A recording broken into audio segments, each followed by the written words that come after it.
I first heard about Zahi Hawass when I saw him on the Joe Rogan Experience.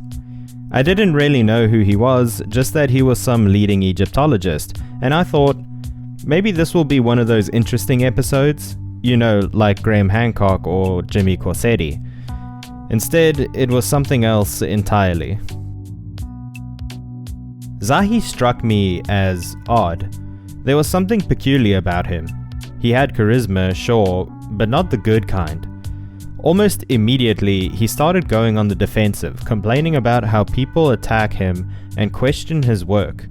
I need to say this on air. Okay. I need to say this story on air. Okay. Now, are we on air now? Yeah, we're on air. Art Bill used every evening to attack me. He attacked you? Yes. Is that much of an issue? That people really believe it? That you had to make a website for it? They do. They do believe in this. Yeah. And some of them attack me badly. The conversation had barely begun, but he was coming in swinging. And then there was this moment. Okay. Do you get this? Yes. I excavated from hair to hair. I found in situ remains of the ram. Are there photos of this? Of course. In my book. Okay, let's find the photos of the equipment first. I can't find anything? It's in my book. What did you find? Well, nothing. Nothing? How is that not online? That doesn't even make any sense. It's in my book, Giza and the Pyramids. Jamie, who's honestly a wizard at finding anything online, couldn't find any of the stuff Zahi was claiming. Not a single thing. And Zahi just kept saying, are they online? No, in my book, Giza and the Pyramids. In my book, Giza and the Pyramids. Are there photos of this? Of course. In my book. It's in my book. It's in my book. If you go to my book, we'll never put it online. It's in my book. Ask the people online, but they are remains in my book. Are they? Yes, in my book. I don't go online. Why have to go online? Like that was enough. That's when I really started getting iffy about the guy. You've been seeming sus lately, you sussy baka. Look, I'm not a Joe Rogan superfan or anything, but I've seen enough episodes to know when something feels off. And this one, the energy was way off. But I can send it to you before. Yeah, but I want to show it on the show. Show it in the show. I can send it to you tomorrow. Okay. You can send it tomorrow? Yes. Okay. We'll splice it in, folks. Then tomorrow. Rogan even admitted in another episode that he didn't enjoy it. That might have been the worst podcast I've ever done. And honestly, I don't blame him. I am the only Egyptologist who have an open mind. Really? That I always look. Yes. What made it worse was hearing Zahi talk about the pyramids like it was still 1955. Just the same tired, workers drag the blocks one by one story that I got fed in school. I remember thinking even back then, this doesn't make any sense. And now, here's the guy in charge of that entire narrative, repeating the same weak explanation like we're all too dumb to ask questions. But if you believe in magic. I do, of course. You do believe in magic. Yeah. So you believe that someone could take someone's head off, put it back on. It's written. Okay, then it must be true. Yeah. All right. I didn't go down some big research rabbit hole on pyramids after watching. 10 workmen only moved the 20 tons only. I didn't need to. I already knew the story didn't add up. But seeing this man, the so-called expert, hold onto a version of history that feels so obviously incomplete, it wasn't just disappointing, it was infuriating. And it got me thinking, how many people like Zahi Hawass are out there? People who've made themselves the gatekeepers of knowledge. People who get to decide what we are allowed to believe. To his credit, Zahi Hawass didn't become a global figure by accident. His rise wasn't a fluke or a matter of luck. It was the result of years of work, a deep fascination with Egypt's past, and a sharp understanding of how to put himself at the center of it.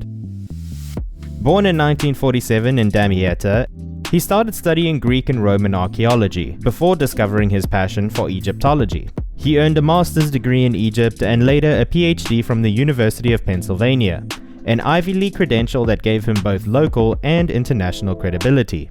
Over the years, he worked his way up from site inspector to chief of antiquities at the Giza Plateau.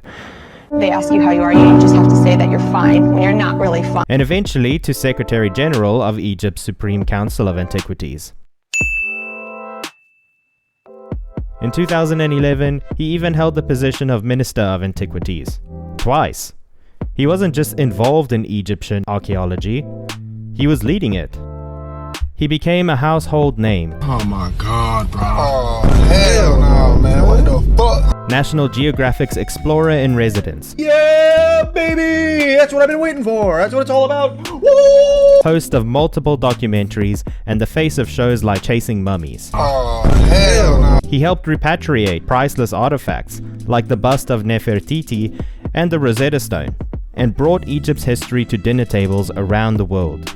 Time magazine named him one of the 100 most influential people in the world. Governments decorated him and universities honored him. There's no denying the impact he's had. Zahi Hawass turned ancient Egypt into something living, something people wanted to see, touch, and understand. But as with many figures who rise to such heights, the story does not end there.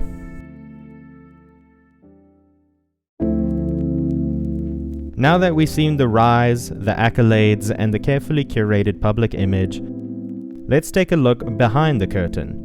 Because for every award Zahi Hawass collected, there's a paper trail of control, manipulation, ego, and scandal. And the deeper you go, the worse it gets. In April of 2015, Zahi Hawass was scheduled to appear in a public debate with author and researcher Graham Hancock. The event was set at the Mena House Hotel in Giza, right in the shadow of the pyramids. And it was supposed to be a respectful exchange of ideas about ancient Egypt, origins, and history. But the debate never even started. As soon as Hancock began setting up his slides, Hawass spotted something that triggered him. A photo of Robert Bauval and an image representing the Orion correlation theory, which suggests the pyramids were aligned with the stars of Orion's belt. I fucked that. Bro, damn.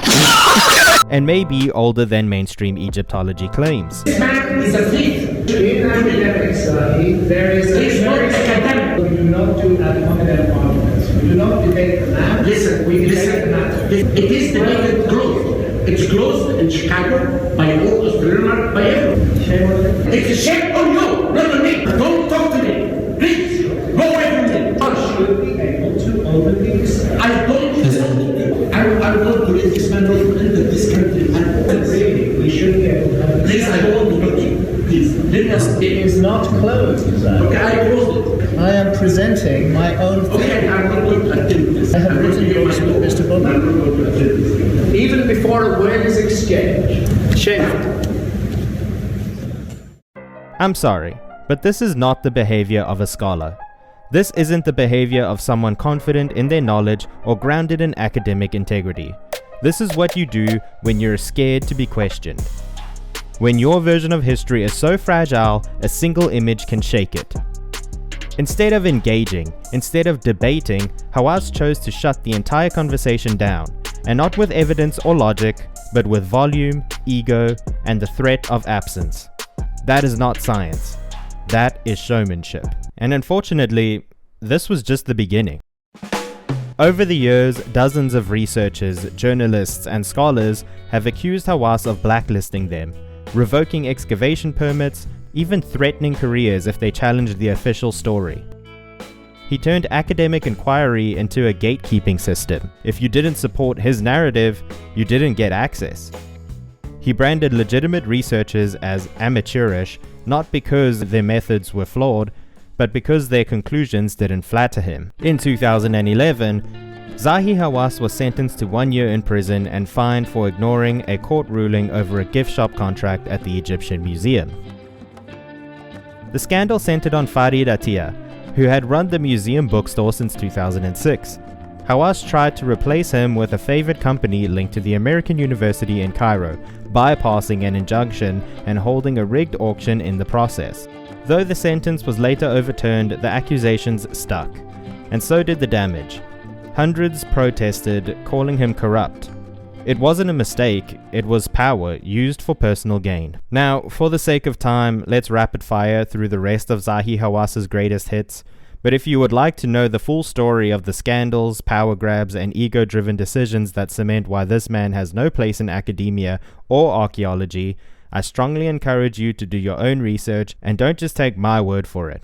When foreign scientists tried to conduct independent DNA analysis on Egyptian mummies, Hawass intervened, shutting down studies and claiming the methods weren't reliable. But critics say that had nothing to do with the scientific rigor and everything to do with protecting control. If DNA data contradicted the official timeline or suggested non-Egyptian ancestry, the headlines and Hawass's authority could crumble. He even tried to turn his name into a fashion brand. You what? Zahi Hawass launched a clothing line that sold at Harrods in London. Models posed handling ancient relics in promotional material. Oh my God, bro. Oh, hell no. Imagine turning the ruins of an ancient civilization into a runway backdrop. That's not preservation, that's profit. Hawass has also been heavily criticized for what UNESCO calls the Disneyfication of ancient sites, especially Giza. During his restorations, modern cement and bricks were reportedly used on ancient monuments. Critics argue these choices did lasting damage to priceless heritage, all for the sake of speeding up tourist appeal. It wasn't about conservation, it was about control, image, and money. For years, he was paid up to $200,000 annually by National Geographic. At the same time, he controlled who could film in Egypt and what they were allowed to say. That's a conflict of interest so blatant, it should have ended his career years ago. So what does this all add up to? A man who built an empire, yes, but not one rooted in discovery or open science or global cooperation. Hawass built an empire on control, intimidation, and rewriting history in a way that kept him at the center of it all.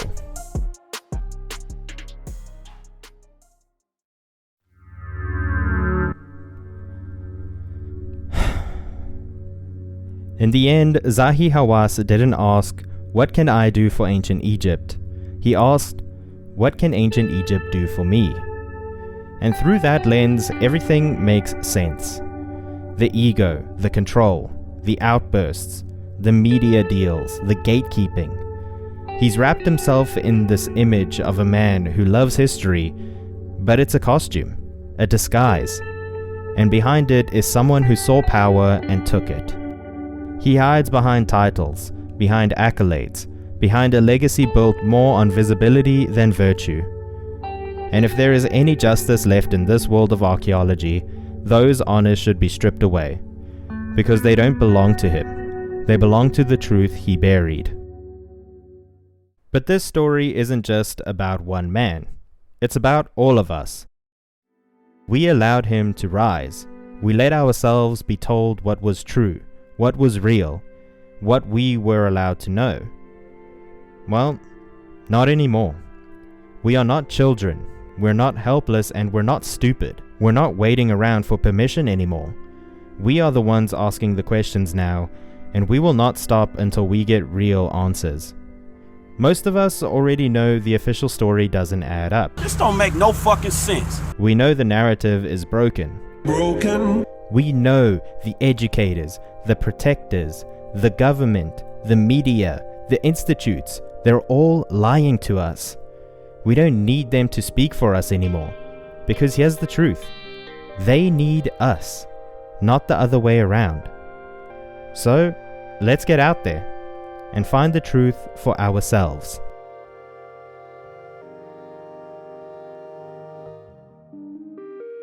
But I do also try to always remind myself that every paradigm-shifting idea that humans have ever had began as heresy and lunacy. You know, that guy was crazy up to the second he was brilliant.